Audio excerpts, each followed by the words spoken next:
Hello everyone, this is Frank DeFreitas and welcome to HoloTalk, the Internet's laser and holography talk show, enjoyed in over 42 countries throughout the world.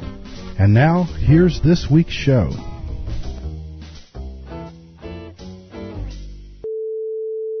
Michael Harrison. Good morning, Michael. It's Frank DeFreitas. Hi, Frank. How are you doing? Doing good. How are you? Good. You're a busy guy. Yeah, it's been a really busy week. We're getting ready for a trade show that starts on Monday here at work, so I've been working on a demo that's going to be in our main theater, in our booth. Yeah. Well, you know, I have a lot of notes here. I usually try and get as many notes as possible, but for you, I've got your web page, your blog, you've got a laser info page, you've got your store, you've got your workshops.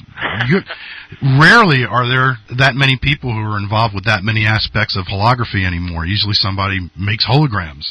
Yeah, and it's a little frustrating the last few months. I've had very little time to actually make a hologram. Yeah. You do absolutely beautiful work. Well, thank you.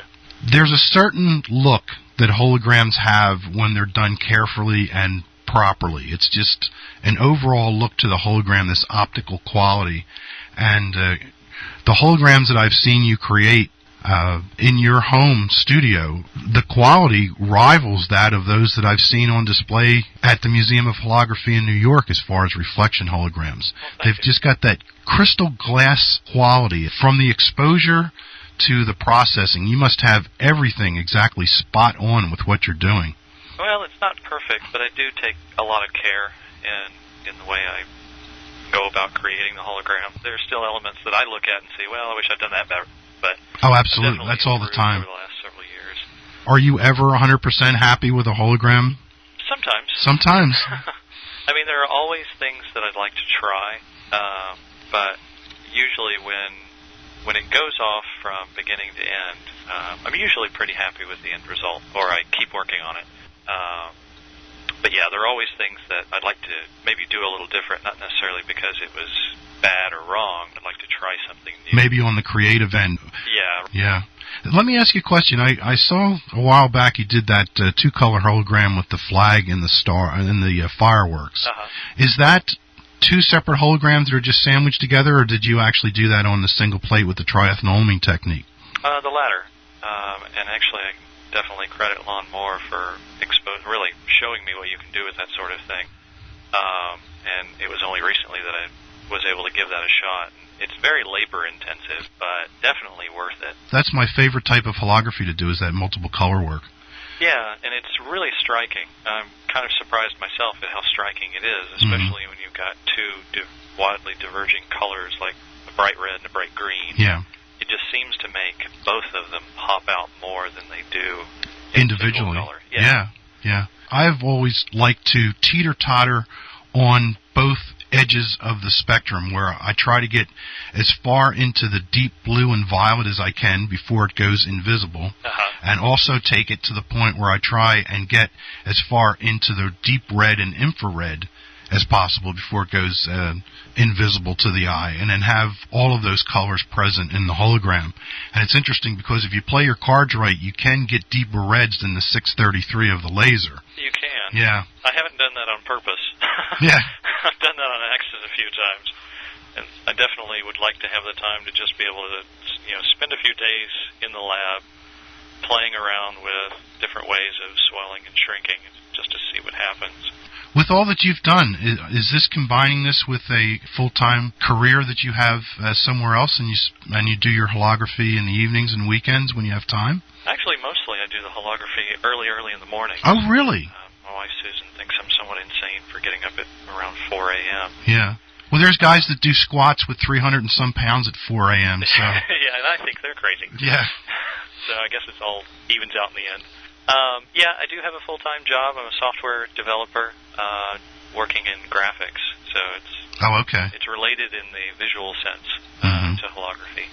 Yeah. And I'm also working on combining some of the graphics work I do during the day with holography. Unfortunately, I haven't been able to progress with that as fast as I'd like. That's one reason I haven't had too much time over the last few months to work on holography, is because the job that actually pays most of my bills. Which has to come first, absolutely. Oh, yeah. why don't we start off of the list here? I don't like to make it as formal as checking items off on the list, but since we're 5 minutes into the interview, I thought it would be a good idea to start right off with your store, which I go around and visit people's sites. I can't visit their houses, so I have to visit their sites. And I was shocked to see what a nice job you did with this store.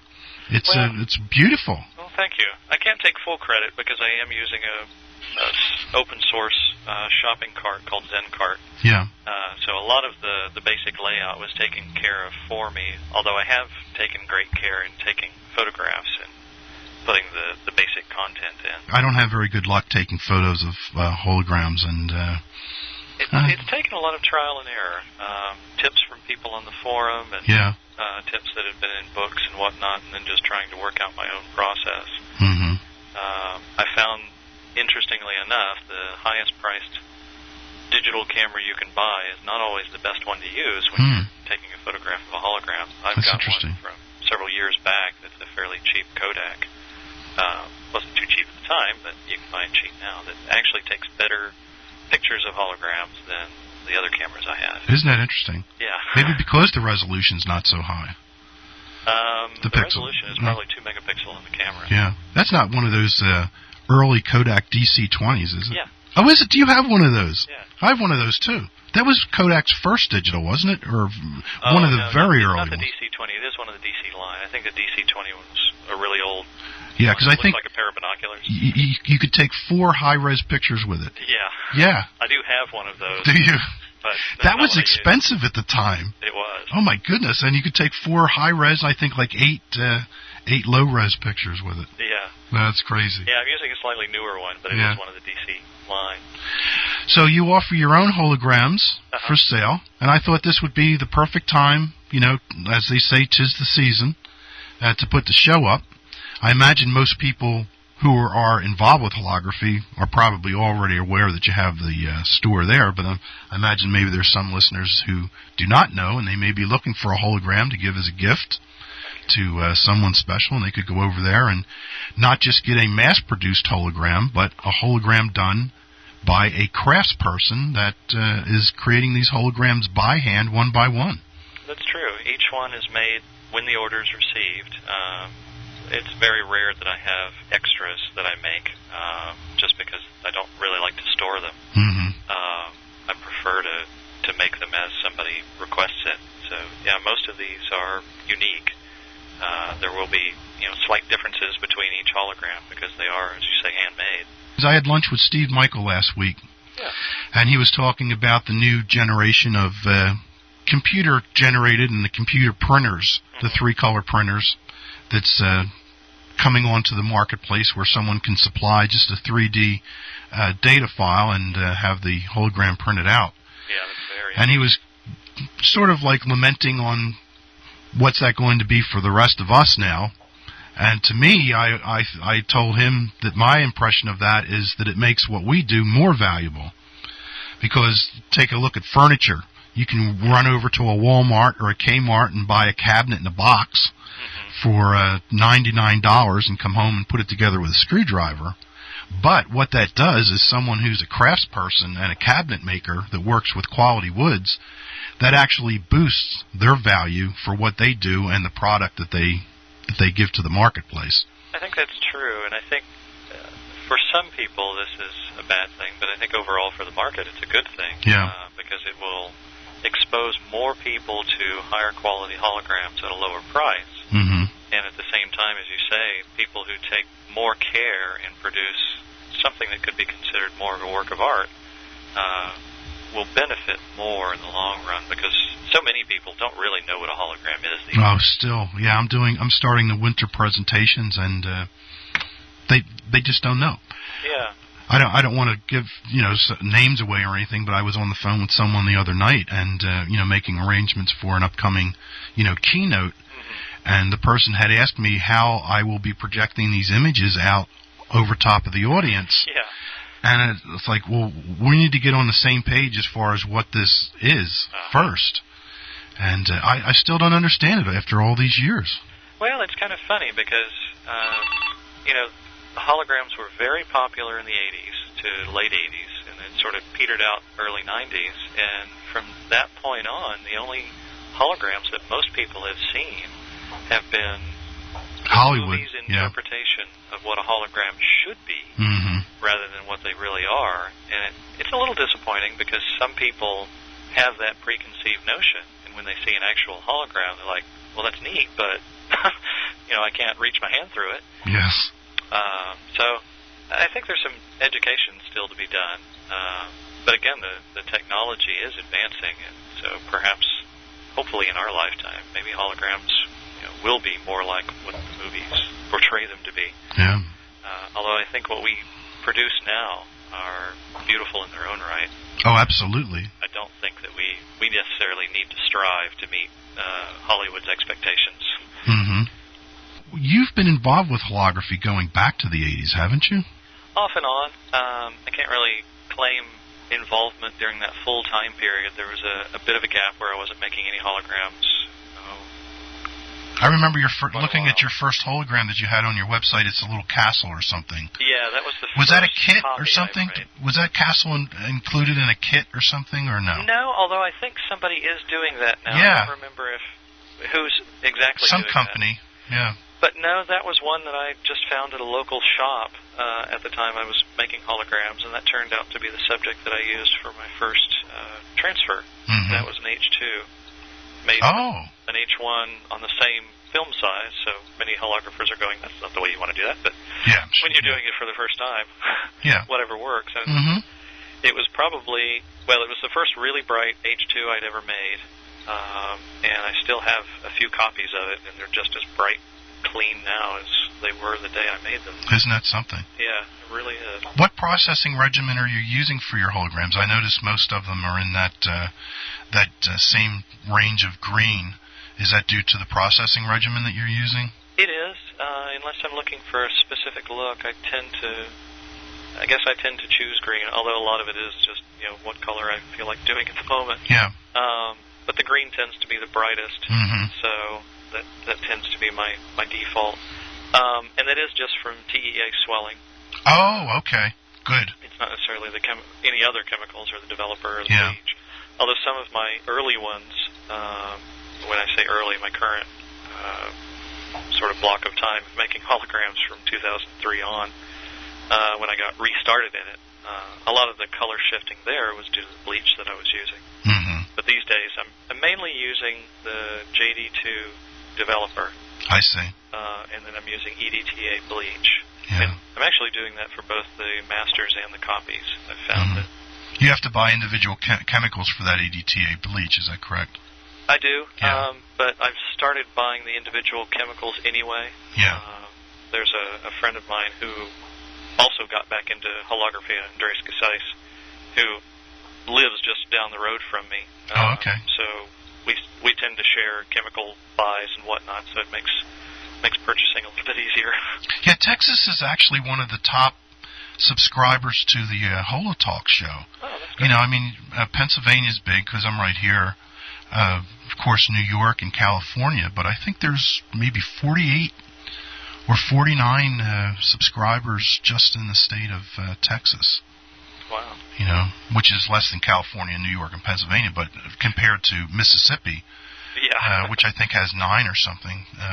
Well, in Texas, some ways, in that regard, I wish Texas were smaller because we're so spread out here that it's difficult to get with other holographers. You had snow down there the other day, didn't you? Yeah, it was mostly ice, but we actually got some frozen precipitation. Yeah, because I know I was out back in shorts and T-shirt when the Weather Channel was showing the snowplows going through Texas. Yeah, we had roads shut down, and people here are not used to snow or ice, and so the whole city tends to shut down. Now, if someone wanted to order one of your holograms from your store, it's pretty easy to do. Would you want to just give them a quick step-by-step process if they visit there? Well, there are actually a couple of ways you can do it. Probably the easiest way is just to go to the store and browse the different holograms that are available.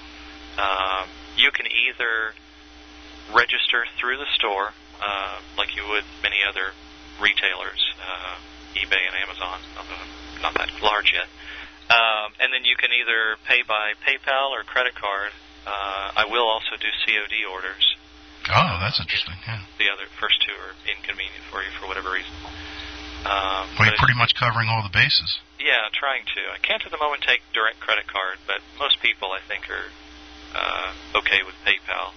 And then there's also one section where you can do a special order. There's some that I don't offer on the store for copyright reasons, but it's perfectly okay to do a special order sort of thing. So those can be requested on a case-by-case basis. Okay. And then I don't know if you've also noticed, I do have some of Lon Moore's old Red Beam holograms for sale as well. Yeah. Are they on photopolymer? They are. Yeah. And I thought it was a shame that they weren't available more widely, so I wanted to see what I could do to help that, even though he's no longer making holograms.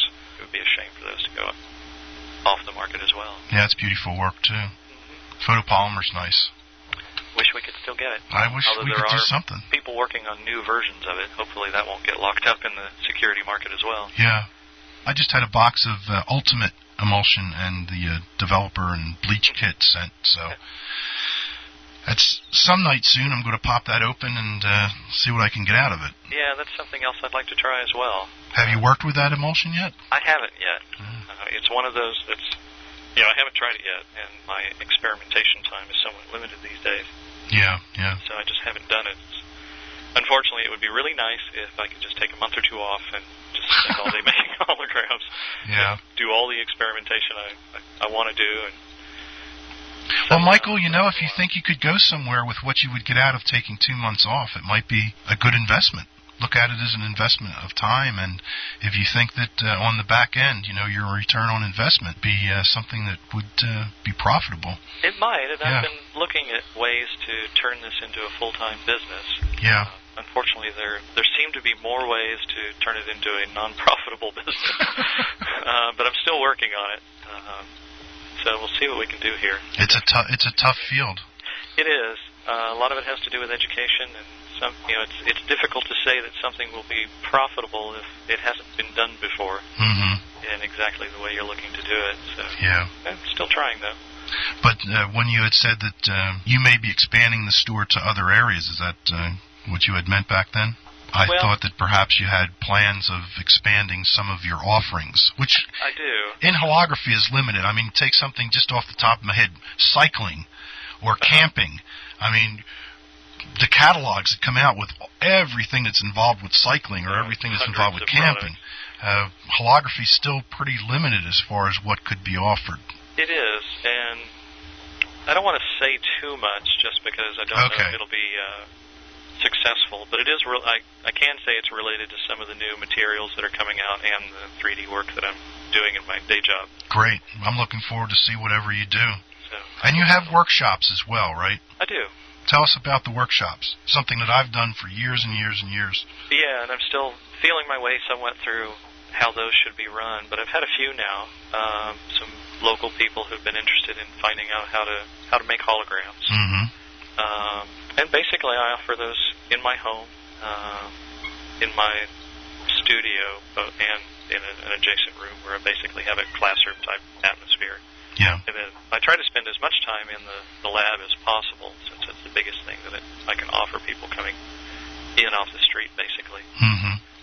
But I do go over optics and the history of both lasers and holography and who was involved and the basics of how a hologram is formed in the film and what the laser contributes to it and that sort of thing. Yeah. And then we move into the lab to talk about the equipment, how it's used, and lab safety, and then get down to the business of making a hologram. Actually making one.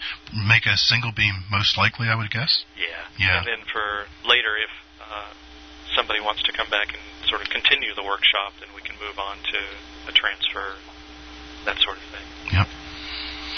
Well, if anyone writes about workshops and I find they're from Texas, I'm going to pass them right over to you. Oh, well, thank you. So that they can take care of that with you there. They're willing to drive. There aren't many. I'm surprised that there aren't many people who actually do holograms that offer workshops.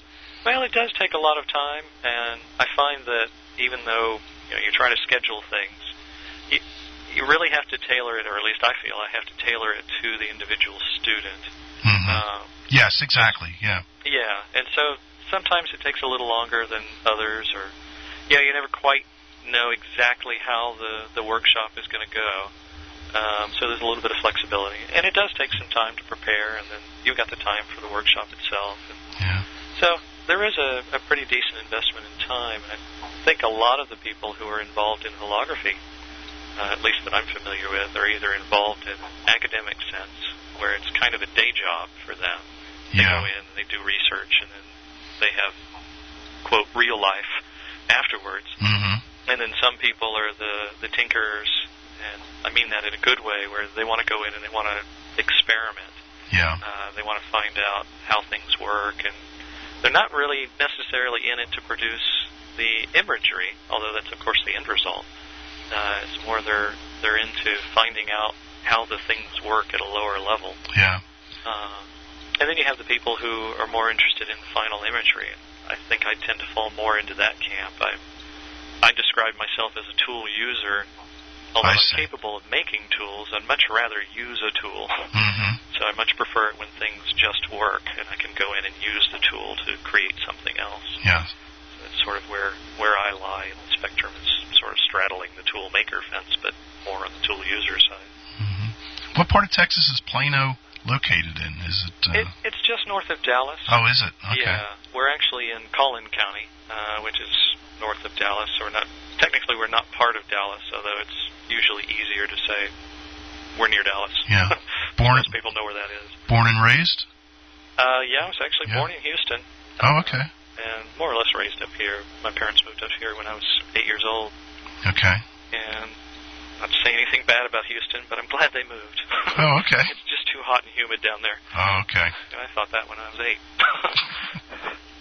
And it's different up by Dallas, huh? It is.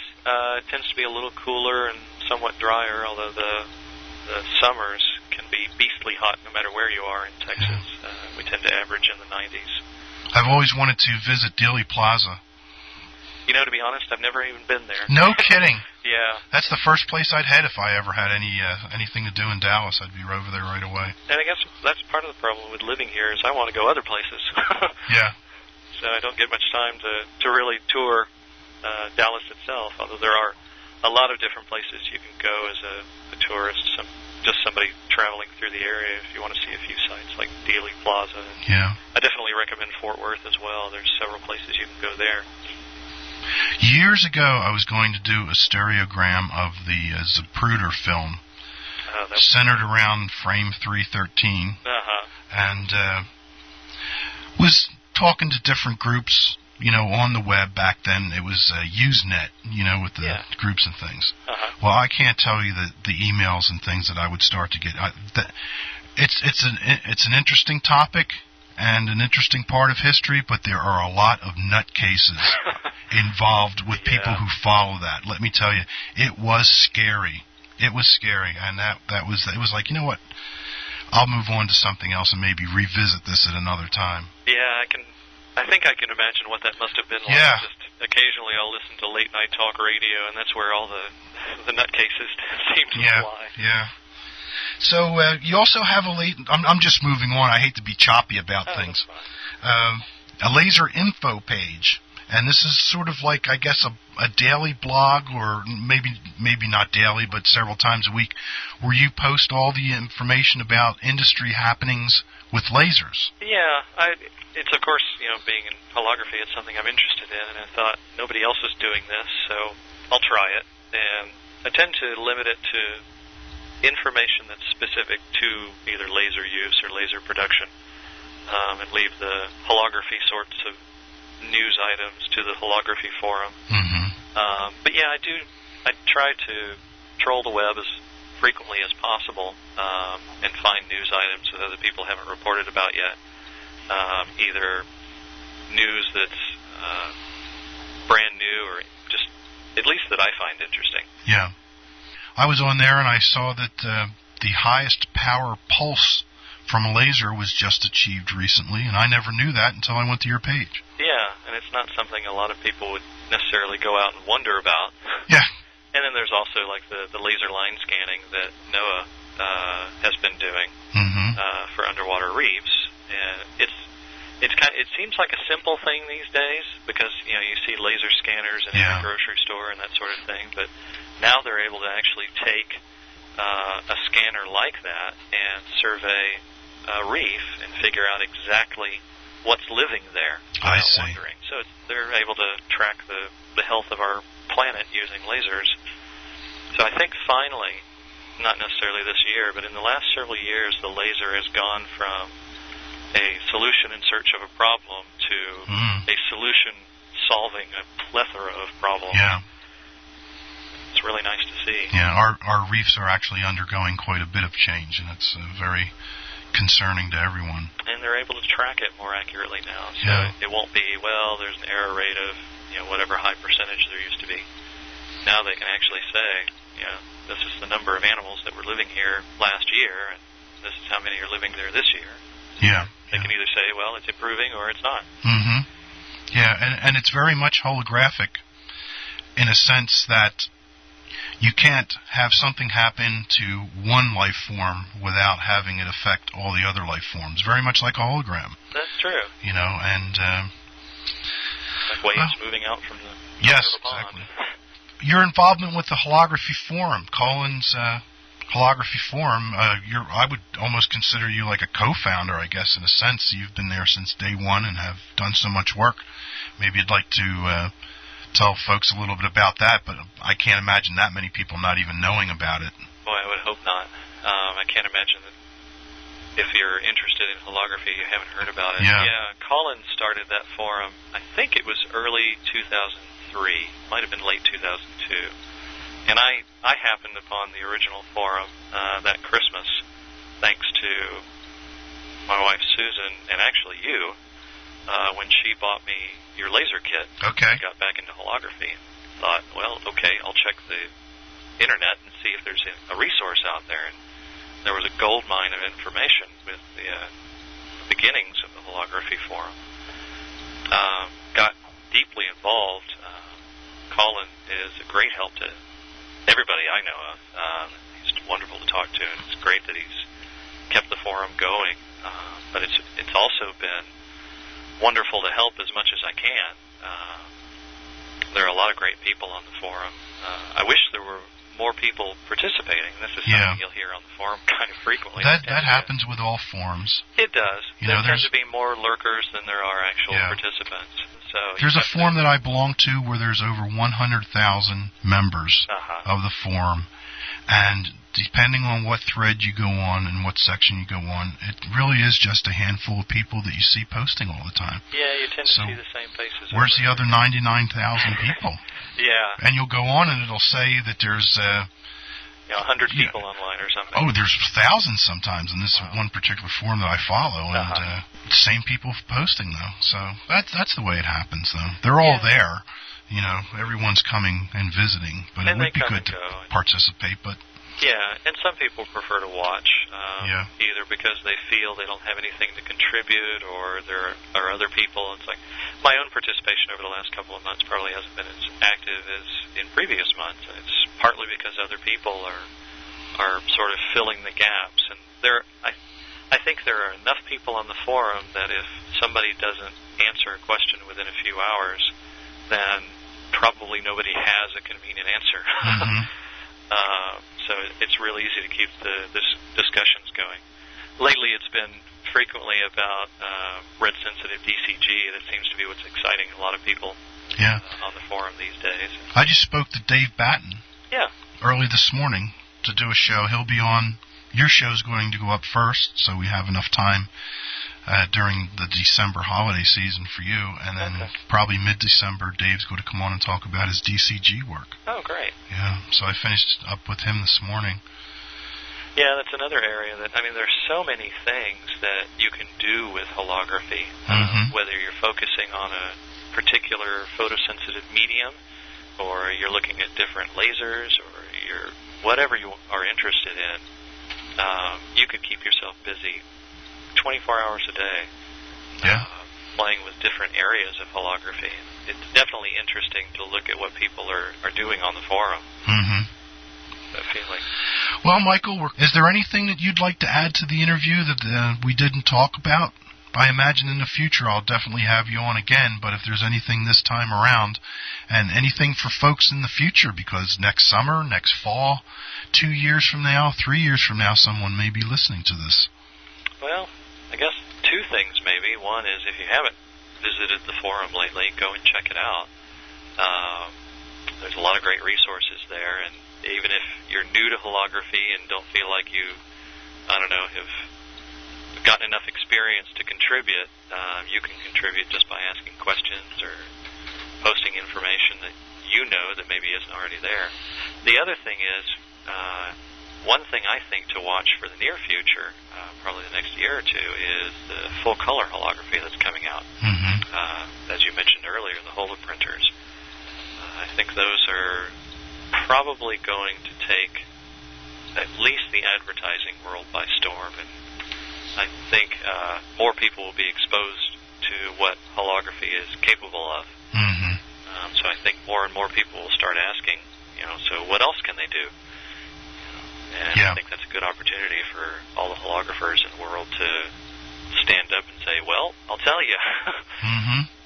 All right. It's still an interesting and very exciting field. I don't see that changing. I have to agree with you. I hope I live long enough to see it come close to its potential. I do as well. Time's running out. Yeah. So, hopefully not too soon. Not too soon. I hope not. Anything else? No, I think that's all for now. Okay. Thanks for having me on. I really enjoy having you on, and I know people are going to be thrilled to be able to just click their mouse and hear you speak Well, anywhere in the world. So thank you very much for taking the time. I know you're busy. Well, so, it was no trouble at all. All right. I really appreciate it. And this will I'd like to have this up probably Sunday night by midnight so that I can get the email blast out. Okay.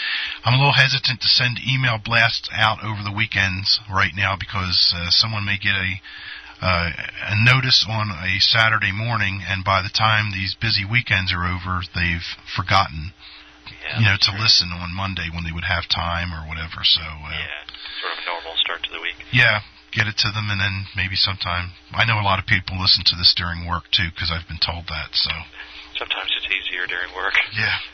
All right, Michael. Thank you very much. Have a great weekend. You too. Okay. Bye. Bye-bye.